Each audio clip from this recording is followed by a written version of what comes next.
And here is part 2. Bad times, I don't wanna have bad. He showed an interest in it at a very early age. You know, I became obsessed with music. I used to, on the weekends, I used to beg him to take me, my dad, to take me to. There was a vinyl fair in Olympia Stadium, But like a flea Olympia market? Arena. Yes, Oh, that's cool. and it was all these really old sort of like British vinyl collectors. They'd be trading vinyl, and I had the Sex Pistols is one of my favorite bands, and I remember I was 11 or 12. I can't remember. I shouldn't have been listening to the Sex Pistols, but I was, and I'd go and I would trade the. 11 and 12-year-olds are listening to much worse now. Yeah, no, I know. That's also very true. But we're talking about punk rock, you know, sort of Good. Anarchy in the UK. Yeah. You know, Bodies. That, you know, I mean that was it. 1977 Sex Pistols. That was as punk as it got. And so I used to collect all the vinyl. So I grew up around not just the executive side, but I grew up with a real love for music. I used to read the lyric sheets. I still collect vinyl. Yeah, and you're going to the vinyl market and you're talking to these old and young vinyl collectors. I was a kid. Yeah. I was a kid, and you know, I have a couple of hours, and you know, my pocket money would be spent there. Yeah. And so, you know, you can't fake that. And so, I think probably my love and my attraction towards the business. I love working with artists. I respect artists. I find with artists, they've been through their own pain. Yeah. And they're able to sort of transmit that into their art, whether right. it be painting, whether it be songwriting, or whether it be recording. And I connect with that for whatever reason. And maybe subconsciously it was a way for me to be even closer with my dad, which is impossible because that's what he's doing every day. So I want to do I want to copy him. I want to do what he's doing every day. He was your hero. That's and then every kid and then there's should feel. the family tree line with my grandfather, with my uncle. So we always say there must be something in the blood. Maybe that's true. Yeah, I would say there's probably something to that. I just love music. I love working with artists. I love learning.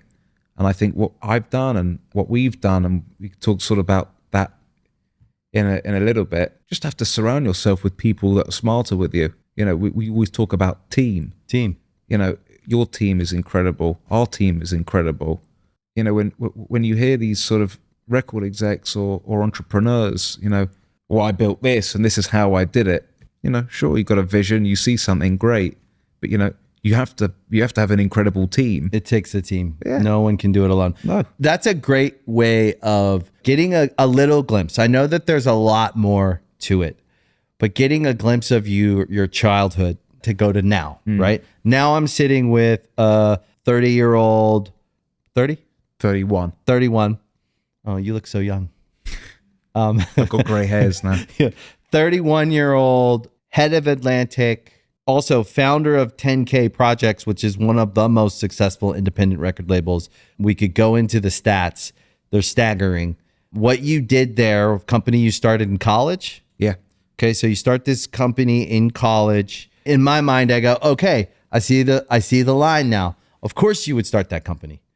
You better start that company, because if you're not doing that, you're just fucking around and wasting time, is what I say to my own son. I want you to do what you want to do, but do something. Yeah. There's purpose. Don't waste time. Yeah. Time is our most precious resource. I think every man needs purpose Yeah. as well. I think that's very important. It doesn't matter, to your point, it doesn't matter if you could be painting, you could be writing poetry. But do it with purpose and with some belief in yourself. Yeah. Take it serious. It Take yourself serious. Something that gives you agency. That's right. Purpose. That's right. It's, I'm going to wake up tomorrow and do something. That to me is the most important thing. What you started in college, what would become 10K and the company we all know today, very successful. That inception, when you started that company in college, that was the most important thing you did, because I'm sure it was disorganized. I'm sure you had to learn a lot. I'm sure there was a lot of things to learn. I'm sure you thought it would be one thing, whatever, like all of us. You were somewhere and you did something with purpose, with a vision, and now we're sitting in your real life, and it's all foundationally built on what you did in college with this idea, I'm going to start my own company. And I only say this as a parent, and I say it as a guy who also comes from Maryland and and didn't have family in the music business and had to find my way through this very confusing business and make my way. And on the other side of it, I know how hard I've had to work to get to where I'm at. And I know who I respect. And it has nothing to do with where you're from. It has everything to do with what you've done. And I look around at people who work hard. I want to surround myself with smart people who work hard and who are honest, right? Like, just tell me who you are, what you can do. It's refreshing when you meet someone who's direct, and that's how you've always been since I met you. But knowing your story and looking at how you've operated, I just am very proud of you, because at that point you're in college. Your dad has probably had at that point ton of success in his own career. You've watched that, and you're probably now at this point you're over here in America, probably living in LA. Like, if I'm timing it all right. So we moved here in 2010. He's been at the same company for 40 years. Right. And so his company relocated us as a family in 2010. So I finished my high school, junior and senior year in Los Angeles, and then from there I went to university in Boston. Right. So that had to be wacky coming to LA in your. It was sort of back and forth. That could also derail you, but also what you could have done is become wishy-washy. But I tell you what it did. So university for me, it allowed me to really embrace my independence. Right. So I would book nightclubs. I booked tables at nightclubs. I would for other you were hustling other people. in college. I was hustling. We were putting live music events on with Berklee School of Music. Right. And so it was something that gave me purpose. It was something for me to do. And I would get income from it. I was able to save money by doing that. And that was the sort of the revenue that we were able to create, and I was able to create from hustling. That was the first dollars that I was able to invest into 10K. Yeah. Who was the first artist you signed? First artist I signed was an artist called Elliot Grainge. Incredibly talented songwriter and artist. It doesn't always work out. He went on to do great things and work with incredible artists. It was very early on. Yeah, that's how it goes, especially when you're early in a company. You think you're further than you are, but you don't realize it until looking back at the limits you had and the moves you were trying to make in the early stages of the company that you weren't really there yet. But that's how it goes. I actually saw your commencement speech when you went back to Boston and you gave the graduation speech this past spring. And I thought it was really good. I thought it was nice to see you give a place so much credit for the influence it had on your development. It's a great school. What school is it? Northeastern. It's a great school. I tell you what it was. I think it was Boston. It was Boston for me. The city. It was. I mean, it was a total college town. You could hustle if you wanted to hustle. And it was also in a time, I started in 2012, finished in 2016. It was a time online where artists were able to self-upload. And so it was the beginnings of SoundCloud. Right. And it was fascinating to watch artists, for me, I think for the industry, and young people were really who were sort of online at that time, especially in college. They were able to see all these incredible artists self-uploading, gain traction in real life. They were able to see correlation through data, through, they put a song out this day and it had 50,000, 60,000 spins or plays. And in that same time, their social media accounts, whether it be Instagram or whatever, Facebook, went up 30, 40, 50,000 followers at the same pace. So we were able to I was able to look at that and go, something's happening here. And I think it was a time and place. I was able to sort of see what was happening in real time with artists online and create a business around betting on artists through not just the data, but there's something there. They've got something. This is incredible. Excitement around it. You see engagement around it. I also think, though, what's very special about you being kind of contained in that dorm room at that time with your background, right? So you grew up in school. You grew up in the school of the music business, and it's essentially you had a lot of history in this brain. You had a lot of information about the foundational parts. But what you had in that room, in that dorm room and at that school was real world research. Oh, what are they doing? I see them. I see how they're doing it. I see what they're talking about. And what you were uniquely positioned to see was, oh, this is changing. The actual institutional part of the music business doesn't see this yet. No, absolutely I'm out not. here in the trenches and I see it. And they're going to see it in 3 years or 5 years, however long. I can't guess. But this is coming and it's not. No one was looking there. Right. I think that's exactly right. Well, there were two things. So I was very lucky on the timing, as you say, being in college, having the time, being able to understand data online. Well, let That's me just part point one. out, But luck is one way of putting it. But I do think it's important to point out, like, you could have also been drinking and like not looking and trying to exercise that part of your brain that's like, Sure. how do I organize around this and create something here that wasn't here, right? So all I'm saying is like a new business model is not an easy thing, right? So it's not sexy. It's that's fair. It feels so easy because it was right in front. because So- it also makes you feel excited. yeah. But most people don't see it that way. Yeah, Well, I don't interesting. know how to do that. That's really hard. And who would?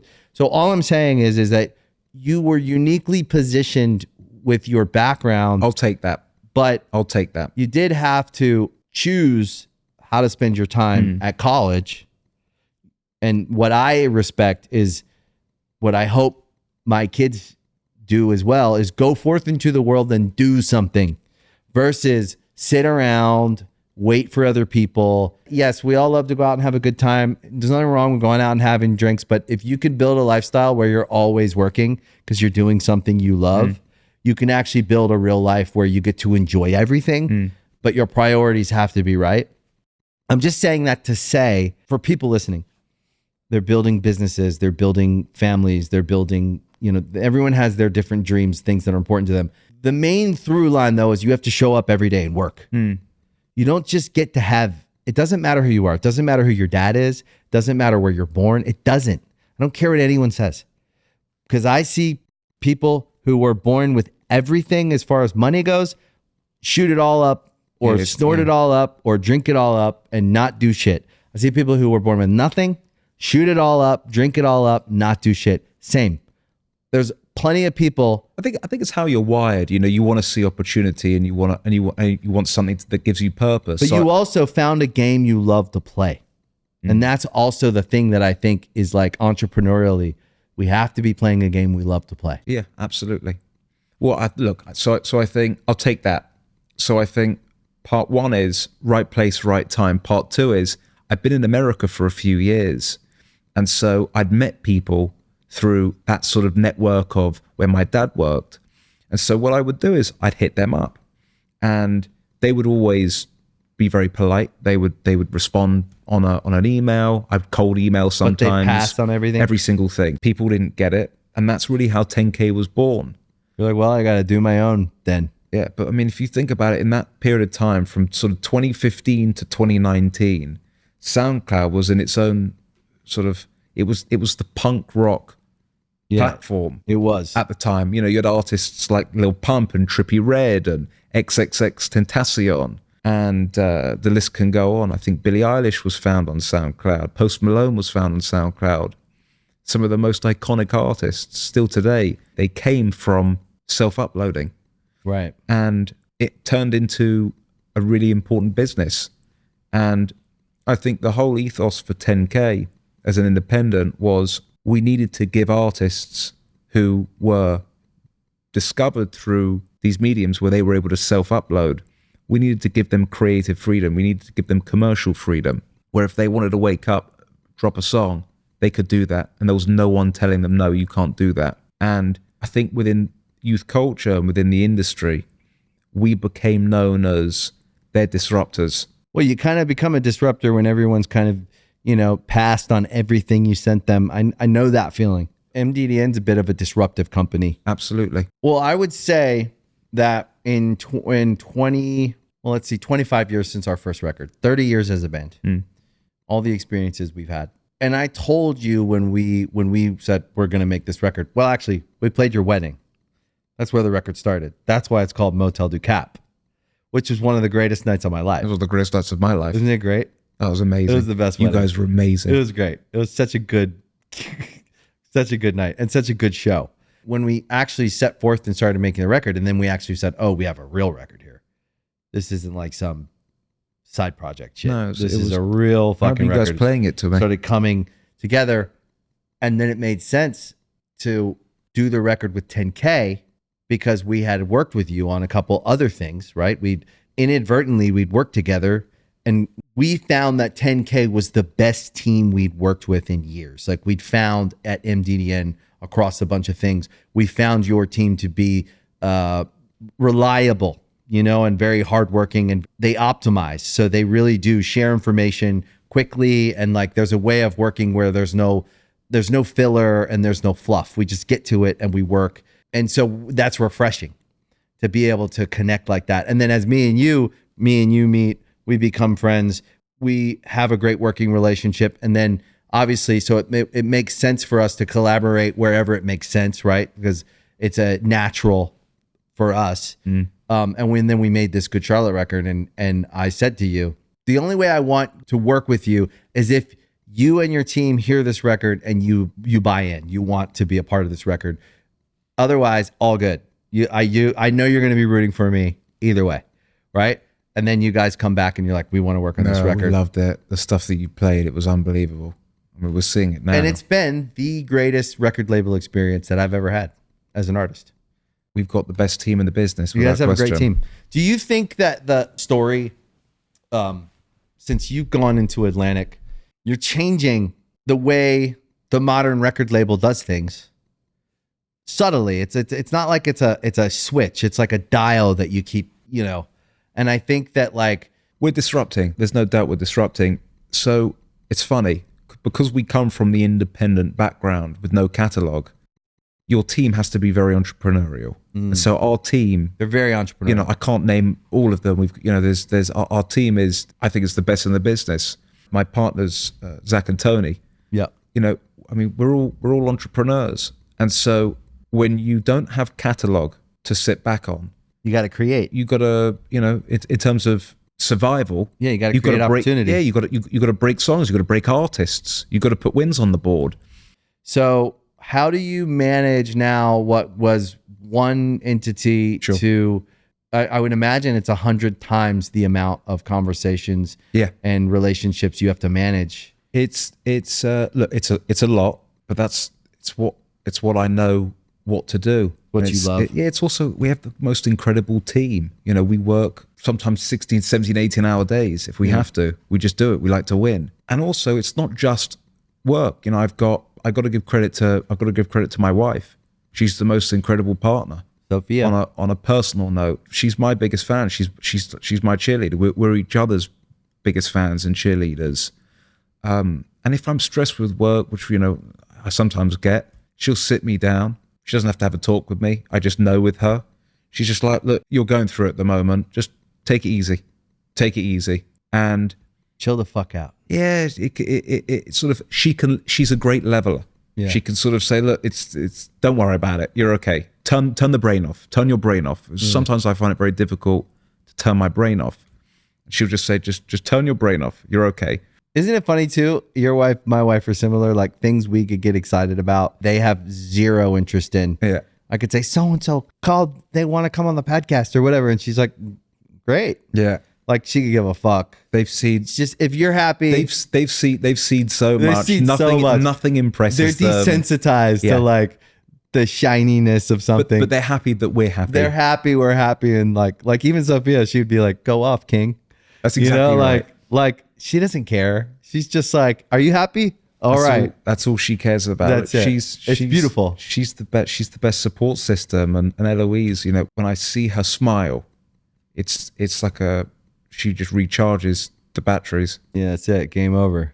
She's time stops when I'm with her. When Sophia and I get some really, our favorite time with Eloise is sort of, it's after bath time. It's right before she goes down. Yeah, bedtime's always the best. Bedtime and time stops. Yeah, you read a book to them, or you're like hanging with them. Yeah, that's it. I missed that.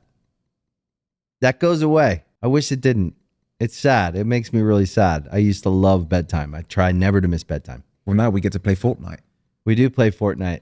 We are formidable. 2 dubs last night.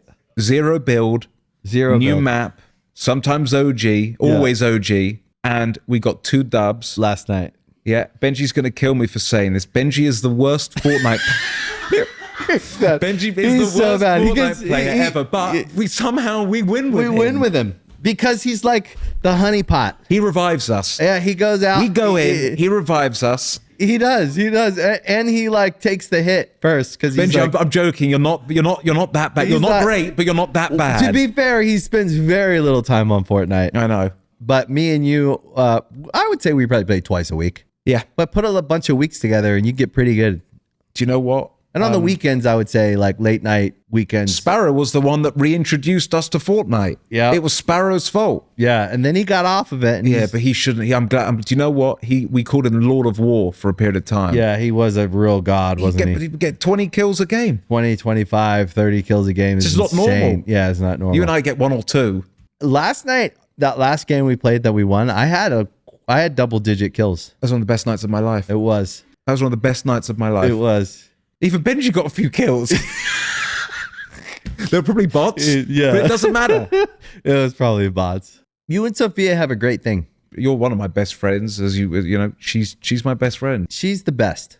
I love her. I hope we represented her to the best we could on this show because I'm so damn protective of her, and the world can be such a mean place, and I never wanted her to feel that part of the world, and I knew she would because I knew where she was growing up, and I saw it coming. You know, like there was no way that Sophia wasn't going to be a big old star because she's just too got special. something. She's got something. Yeah, I see it. Her and Nicole, they're very similar. Like, there's just no way that she wasn't just going to be a big old star because she's just so. She's an old soul, Sophia. She is an old soul. You know, I think we're old souls. Yeah. She's an old soul. She's seen a lot of life. And ultimately, she's probably the most loyal person She is. I've ever met. You sort of, with Sophia, people have seen her for many years online. And they've got this, there's this perception of her. She's beautiful. She comes from Hollywood royalty. And she's this style icon. She's very chic. And she's all of these things. She is. To me, she's just my Sophia. And I'm Yeah. very lucky to have her and be with her. She's tough. You but guys- she's the greatest. The two of you wouldn't last with anyone else. You're both very strong, both very dynamic, both very opinionated, both very driven in your own ways. Yeah. You're a good match. I think it's the same with me and Nicole. I think I think that we're interested in different things, but we match each other in our enthusiasm for the things we love and our dedication to the things that we love. Yeah. The kids are the real centerpiece of the family. Like, Yeah. I think they've always been our priority, which I think is just on what I would say is maybe like a righteous path. Yeah. I like to think I'm a righteous guy, but I don't know if I actually would be if I didn't have these kids and this wife. Yeah, you would. Yeah, no. I think I would be, but like you would. I do know that It heightens it for you. it gives me like a true, what's the word? Like a North Star Yeah. to look towards always. Like, and if it doesn't line up with that, it doesn't line up. So it's easier to make decisions because my family has to be in line with that decision. I mean, with you and your career, you knew what you were taking on, and maybe you didn't completely know. But when you took on Atlantic, you knew what that job was going to cost you, and you probably had to have a talk with Sophia about it, and you guys had to come to some understanding of what the commitment was going to be in the early years of this. Like, you knew that the first 2 years of that shit was going to be a grind. It's always a grind. Look, I remember discussing it with her. She's so supportive. She backs you. She's just so supportive. And sense of humor, I would say Sophia's funnier. Than I am. Yeah. She's better than she's smarter, funnier, she's better looking, she's cooler. And Nicole. She is so much better than I am, I can't begin to tell And you. so's Don't Nicole. I don't even know why she's with me. Well, I'll tell you why, because you're real. It's hard to find. A real motherfucker is hard to find.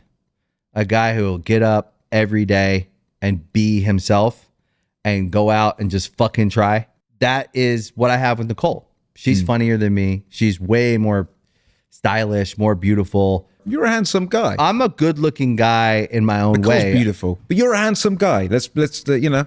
I'm I would have relations with you. I know you. I know you say that, and I mean it. I appreciate you saying that. But I think I have. I actually don't think I'm handsome. I think I have an authentic. You're a good-looking man. Unique brand of. I think I dress myself up good. You give with the zaddy. You tattoos. give zaddy energy. A little bit, but I do think part of that is the woman that I married. I grew with her into. If you look back over the years, it's not that I was always really stylish or anything, but I did evolve, and a lot of that was my wife. I think I think she rubbed off on me. She's got style. She's classy. But I would say the same thing about your wife. I'd say the same thing about Benja's wife. I do think there's something to marrying someone that's almost you feel like they're more a match. Like I do feel like Nicole outclasses me. She's smart. She's quick. She's funny. She's got heart. She's got an unshakable integrity. She makes me laugh. And she's funny as shit. I think Sophia is very like her and Sophia, they match each other's levels. Like I think Sophia is the same. She came up in the Nicole school, right? Like she's like direct line. If my daughter follows in Sophia's footsteps and Nicole's footsteps, I'll be very proud. I want her to go her whatever which way she wants to go, and I think that's like exactly what they did. So when I say follow in their footsteps, I really mean just being herself and just being that, that strong sense of self that they have. I see it with her. She has it. All that to bring it back to you. One of the things that I wanted to talk about today, and we did, was I wanted to give Sophia her flowers. You know what I mean? She deserves them. And you give them to her, and you really do give her a lot of credit. But I think it's I'm important. also very private. Yeah, you're not one to talk a lot. I don't post on social media. Yeah. This is the most public thing I think I've ever done, ever. Did you enjoy it? I did, because I was with you, and I love the podcast. I'm a fan of, obviously, from you. I discovered it because of you, but I love Artist Friendly. I love what you're doing. Thanks. You ask gentle, decisive questions, but there's almost like there's something quite therapeutic about speaking with you. It's one of the reasons why I just love to call you every now and then, just talk shit. Yeah, it's almost like therapy. It's like free therapy. We had that relationship, and I think that's what a friend is. I think it's someone who wants the best for you. I don't know, man. I think it's important for me to wrap this up, to say how much I love how you roll. I love how you move. I love how you carry yourself, and I respect all the work you've done. And I'm just excited for the next 10 years. I'm excited to see what you do at not only at Atlantic, but the broader music business. It's not just about our job. It's about the artists we help, the artists we find, the things we do. That's what it's all about. Yeah. It's just about helping artists. Thanks, bro. Thank you. See you tonight on Fortnite. See you. I love you. Love you. Thank you for listening to Artist Friendly. We really appreciate it. If you like the show, you can also follow us on Spotify. You can follow us on Instagram at artist.friendly. And you can watch us on YouTube and Veeps. Leave comments. I always read them. See you next time.